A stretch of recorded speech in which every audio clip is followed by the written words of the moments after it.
ครูបង្រៀនគឺជាអ្នកដឹកនាំអត់លើពីហ្នឹងទេគ្រូបង្រៀនគឺជាអ្នកដឹកនាំហើយគ្រូបង្រៀនត្រូវតែរៀនអំពីភាពជាអ្នកដឹកនាំអូខេភាពជាអ្នកដឹកនាំមានអក្សរ A5 អក្សរ A ទី1អានបានទេ head ប្រែថាក្បាលគេចង់ឲ្យយើងចងចាំថាគណៈគេនិយាយអំពី head គេចង់រំលឹកថាក្នុងនាមជាអ្នកដឹកនាំម្នាក់ត្រូវតែមានរបស់ពីរយ៉ាងសំខាន់ទី1គឺប្រាជ្ញាយើង head ហ្នឹងនិយាយពី knowledge ចំណេះដឹងយើងត្រូវតែប្រឹងថែមរាល់ថ្ងៃកុំនៅដដែលចំណេះដឹងរបស់យើងត្រូវតែថែមរាល់ថ្ងៃទាំងភាសាអង់គ្លេសទាំងអង់គ្លេសទាំងអក្សរត្រូវតែពង្រឹងរាល់ថ្ងៃយ៉ាងហោចណាស់មួយថ្ងៃក៏បានចូលបើស្គិតទីទឹកណាបានមួយកែវពីរកែវដែរជំនាញគេចង់និយាយអំពីជំនាញក្នុងការបង្រៀនត្រូវស្រាវជ្រាវរកវិធីសាស្ត្របង្រៀនថ្មីណាដែលទាក់ទាញដែលមានសិទ្ធិភាពអាហ្នឹងគេហៅថា head ទី2គេនិយាយអំពីនេះគេអាហ្នឹង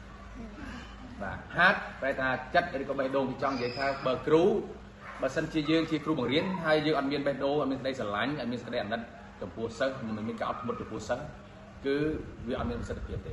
ពីព្រោះសិស្សដែលរៀនបានបកកែសិស្សដែលរៀនខំរៀនហ្នឹងជាសិស្សដែលមើលឃើញថាគ្រូរបស់គេហ្នឹងគឺមានក្តីស្រឡាញ់ចំពោះគេ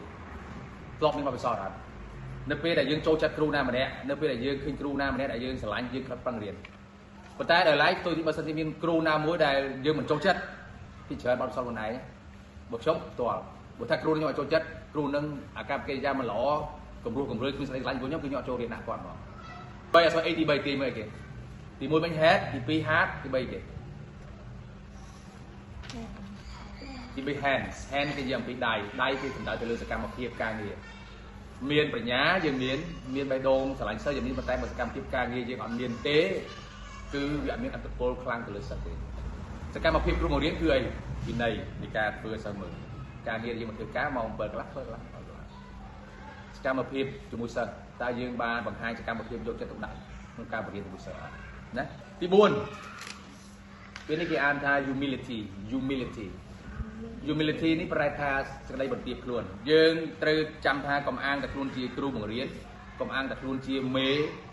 ហើយខ្វះការបន្ទាបខ្លួនធ្វើបែបនេះគឺពិបាកក្នុងការចំណេញជាមួយសិស្សដើម្បីយើងអាចតំណាក់តំណងជាមួយសិស្សមានប្រសិទ្ធភាពយើងត្រូវការបន្ទាបខ្លួនមានន័យថាយើងចាប់ដើមជាមួយសិស្សមុនដោយបើសិនជាឃើញសិស្សមានបញ្ហាអីក្នុងថ្នាក់អញ្ចឹងយើងចេះសួរនាំគាត់កូននេះមកគាត់ឯងនិយាយកើតអីគេមានរឿងអីនិយាយប្រាប់លោកគ្រូមកគ្រូស្ដាប់បានគ្រូជួយឲ្យយោបល់ដល់ស្រីឯងមានន័យយើងបានធ្វើខ្លួនជាអ្នកចាប់ដើមមុនណាអ្នកបន្ទាបខ្លួនគឺអញ្ចឹងមិនមានន័យថាឃើញសិស្សនឹងមានបញ្ហាទឹកមុខក្រៀមក្រំយើងថាអញគ្រូអញទៅនិយាយរកឯងមុនណោះនេះទេអញគ្រូមករៀនបើឯងមករកអញមកអញជួយប្រាប់បើថាឯងបើថាជាឯងមិនមករកអញទេអញមិនជួយអញមិនខ្វល់ណាអាហ្នឹងគឺយើងខ្វះការបន្ទាបខ្លួនក្នុងការដឹកនាំអញ្ចឹងភាពជាអ្នកដឹកនាំទី4គឺ humility ការដាក់ខ្លួនចាប់ផ្ដើមសង្កេតមើលបញ្ហាសិស្សចេះសួរនាំបញ្ហាសិស្សហើយនឹងជួយផ្ដល់យោបល់ដល់ស្រីចុងក្រោយអក្សរ A ចុងក្រោយគឺអី hope គឺក្តីសង្ឃឹមអ្នកដឹកនាំត្រូវតែមានក្តីសង្ឃឹមសម្រាប់អីសម្រាប់យើងមានពាក្យនិយាយផ្ដល់ក្តីសង្ឃឹមទៅសិស្សយើងបើសិនជាគ្រូខ្លួនឯងមានក្តីសង្ឃឹមខ្លួនឯងហើយមិនមានក្តីសង្ឃឹមសម្រាប់សិស្សទេតែយើងមានពាក្យអីនិយាយទៅគាត់កូនសិស្សខ្លះមករៀនអត់មានក្តីសង្ឃឹមក្នុងចិត្តទេថានឹងរៀនបានអីឬក៏នៅពេលខ្លះធ្លាក់អារម្មណ៍ធ្លាក់ទឹកចិត្តអញ្ចឹងពេលខ្លះពាក្យគ្រូនិយាយទៅកាន់សិស្សមានតែពលកូនគាត់ឯងខំរៀនទេលោកគ្រូសង្ឃឹមថាគាត់ឯងធំឡើងនឹងមានការងារធ្វើល្អកូនគាត់ឯងខំរៀនទេលោកគ្រូសង្ឃឹមថាធំឡើងគាត់ឯងនឹងទទួលមានអនាគតល្អអញ្ចឹងអាពាក្យដែលគ្រូនិយាយផ្ដល់សង្ឃឹមទៅសិស្សហ្នឹងធ្វើឲ្យសិស្សមានកម្លាំងចិត្តរៀនណាពាក្យពេចន៍តែមិត្តភក្តិគ្នាឯងនិយាយមិនសូវមានអត្តពលទេប៉ុន្តែបើសិនជាអ្នកដឹកនាំនិយាយទៅសិស្សគ្រូនិយាយទៅសិស្សមានអត្តពលជាងអញ្ចឹងខ្ញុំចង់ឲ្យទាំងអស់គ្នាចាំអំពី5H ហ្នឹងគេហៅ 5A of leadership ហ្នឹងទី1អីគេមិញ head គ្រូបង្រៀនគឺជាអ្នកដឹកនាំត្រូវតែមានប្រាជ្ញាកើនឡើងជារៀងរាល់ថ្ងៃអ្នកដឹកនាំត្រូវតែមានជំនាញបន្ថែមពីរាល់ថ្ងៃជំនាញយើងគឺគ្រូបង្រៀនតែបន្ថែមជំនាញខ្លួនឯងហើយបានតាមរយៈការចូលរួម training តាមរយៈការស្វែងរកសារខ្លួនឯងទី2គឺអីទី2គឺ A ទី2គឺ heart គឺជាសេចក្តីស្រឡាញ់ធ្វើគ្រូបង្រៀនបើគ្មានសេចក្តីស្រឡាញ់ចំពោះសិស្សទេមិនមានប្រសិទ្ធភាពទេសិស្សដែលស្រឡាញ់យើងសិស្សដែលចូលចិត្តយើងទើបគេខំរៀនណាទៅចាំទី3 hand ប្រែសកម្មភាពធ្វើជាគំរូល្អដល់សិស្សទាំងការម៉ោងការងារទាំងគំរូនៅក្នុងការគ្រប់គ្រងថ្នាក់រៀនអនាម័យផ្សេងៗហ្នឹងគំរូណាដែលល្អយើងអាចធ្វើបានបង្ហាញសិស្សបានធ្វើគំរូណាដែលវាអាក្រក់មិនអាចមិនគូបង្ហាញសិស្សកុំបង្ហាញណាកុំបង្ហាញទី4 humility ការបន្ទាបខ្លួនត្រូវដាក់ខ្លួនឲ្យទាបហើយហ៊ានចាប់ដើមតំណែងមួយសិលមុនណា connect ជាមួយសិលមុនយើងទៅចាប់ដើមមុនជាមួយសិលពេលដែលសិលមានបញ្ហាសួរនាំសួរសុខទុក្ខផ្សេងៗ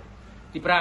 5ហូបគ្រូបង្រៀនត្រូវតែពោពេញដោយធម៌ពលនៃសង្ឃឹមក្នុងចិត្តដើម្បីអីដូចយើងទេទឹកនៃសង្ឃឹមជាទឹករបស់ក្នុងដបយើងចឹងបើសិនយើងអត់មានសង្ឃឹមនៅក្នុងចិត្តតែយើងមានពាក្យពេចន៍ណាទៅនិយាយផ្ដោតឲ្យសង្ឃឹមឲ្យសិនអញ្ចឹងអាសានិយាយពាក្យលើកទឹកចិត្តសិននិយាយផ្ដោតឲ្យសង្ឃឹមឲ្យសិនដើម្បីឲ្យសិនខំប្រឹងរៀនហើយនឹងតស៊ូក្នុងជីវិតអូខេអញ្ចឹង5ហ្នឹងគឺជាភាពជាអ្នកដឹកនាំរបស់គ្រូបង្រៀនគឺចាំថាគ្រូបង្រៀនគឺជាអ្នកដឹកនាំហើយគ្រូបង្រៀនត្រូវតែរៀនអំពីភាពជាអ្នកដឹកនាំហើយភាពជាអ្នកដឹកនាំគឺសង្ខេបមកខ្លីហ្នឹងគឺមាន5អីហ្នឹងណាចេះសូមចងចាំប៉ុណ្ណឹងហើយអនុវត្តបានប៉ុណ្ណាយកប៉ុណ្ណឹងអរគុណទាំងជា